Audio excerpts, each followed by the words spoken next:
वह युवक बोला, लेकिन महाराज जी, वह आपको गाली दे रहा था। ठीक है, वह हमें गाली दे रहा था, पर तुझे गुस्सा क्यों आया?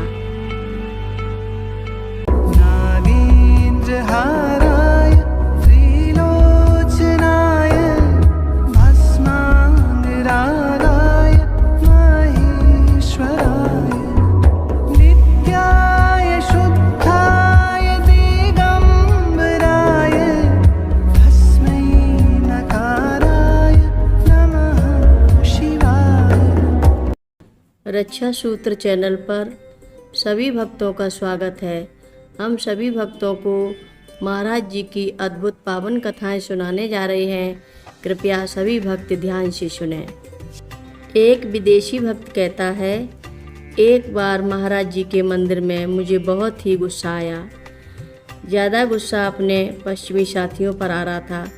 भले ही इस गुस्से के संभवतः उचित कारण भी थे, परंतु 2 हफ्ते बाद यह इतना बढ़ गया कि मुझे आश्चर्य होने लगा। उसी समय मैं मंदिर की ओर पैदल चल पड़ा था और पहुंचने में भी देर हो गई थी।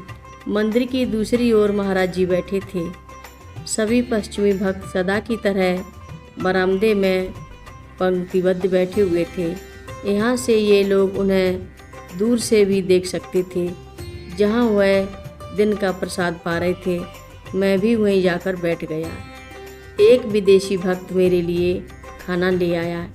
इस समय मेरा गुस्सा और चढ़ गया और मैंने उस पत्तल को उठाकर फेंक दिया। प्रांगण की दूसरी ओर से महाराज जी ने ऐसा करते देख लिया।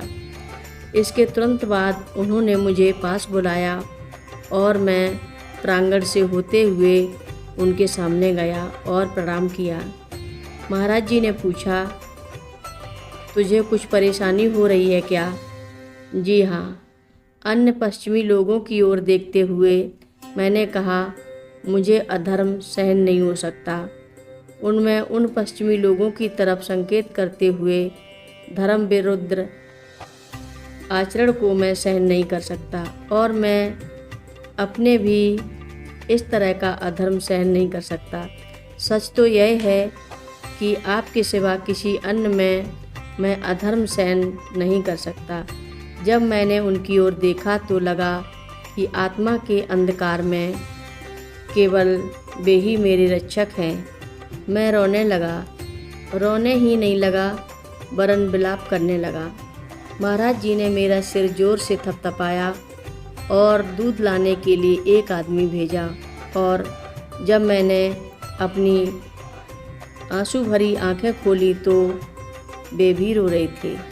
उन्होंने दूध पिलाया और पूछा कि क्या मैं उनसे प्रेम करता हूँ। मैंने उन्हें विश्वास दिलाया कि मैं अवश्य करता हूँ। जब मैं सहज हो गया तो महाराज जी बोले, हमने तुमसे हर एक से प्रेम करने को कहा था। जी हाँ महाराज, आपने मुझसे सच बोलने के लिए भी तो कहा था और सच्चाई यह है कि मैं हर एक से प्यार नहीं करता हूँ।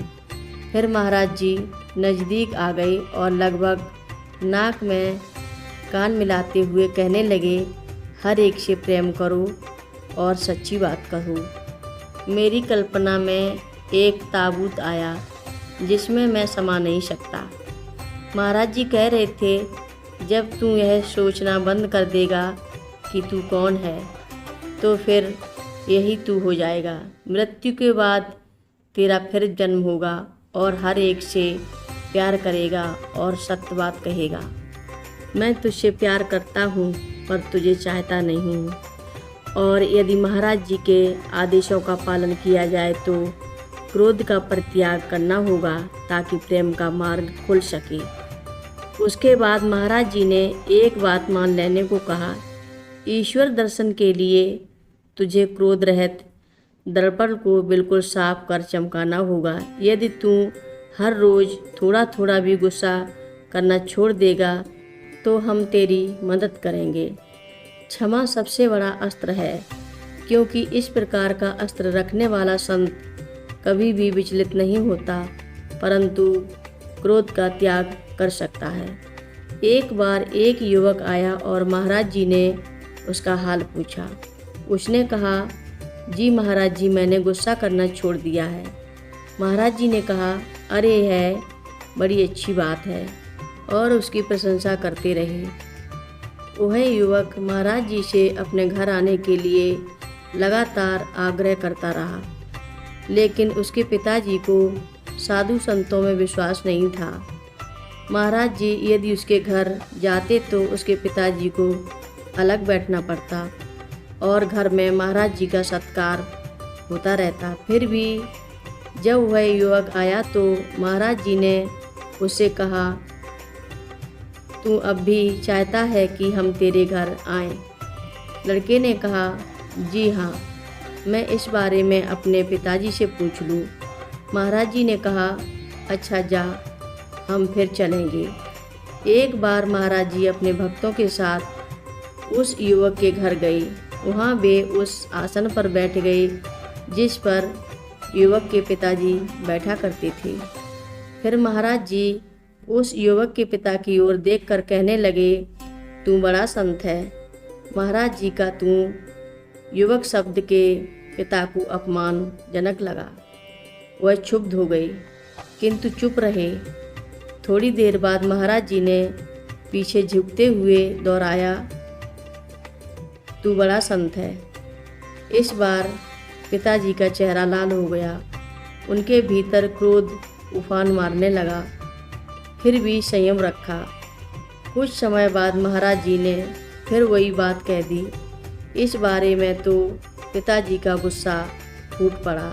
वे खड़े होकर चीखने लगे, तुम साधु नहीं हो, तुम घरों में जाते हो और लोगों का खाना खाते हो, तुम उनके बिस्तर पर जम जाते हो, तुम बनावटी हो। ऐसी स्थिति देखकर उस युवक ने, जिसने क्रोध करना छोड़ दिया था, अपने पिता का गला पकड़ लिया और झकझोरते हुए कहने लगा, चुप रहो, तुम्हें पता नहीं कि तुम किससे बोल रहे हो। ये एक महान संत है, यदि तुम चुप नहीं रहोगे तो तुम्हें मार डालूंगा। महाराज जी उठ खड़े हुए, घबराए से इधर उधर देखने लगे और बोले, क्या इन्हें हमारा यहाँ रहना अच्छा नहीं लग रहा है? हम चले जाएंगे। वे नहीं चाहते कि हम यहाँ रहें। कहकर महाराज जी बाहर जाने लगे और जाते जाते उस युवक से कहा, क्रोध को वश में करना बड़ा मुश्किल होता है। कुछ महान संत भी गुस्से को नहीं जीत पाते। वह युवक बोला, लेकिन महाराज जी, वह आपको गाली दे रहा था। ठीक है, वह हमें गाली दे रहा था, पर तुझे गुस्सा क्यों आया? हर रोज़ महाराज जी की कथाएं सुनने के लिए रक्षा सूत्र चैनल को अवश्य सब्सक्राइब करें, शेयर करें और लाइक करें। घंटी बजाना ना भूलें। कमेंट बॉक्स में लिख भेजें, जय नीम करोड़ी बाबा जी महाराज। बोलो नीम करोड़ी बाबा जी महाराज की जय बोलो।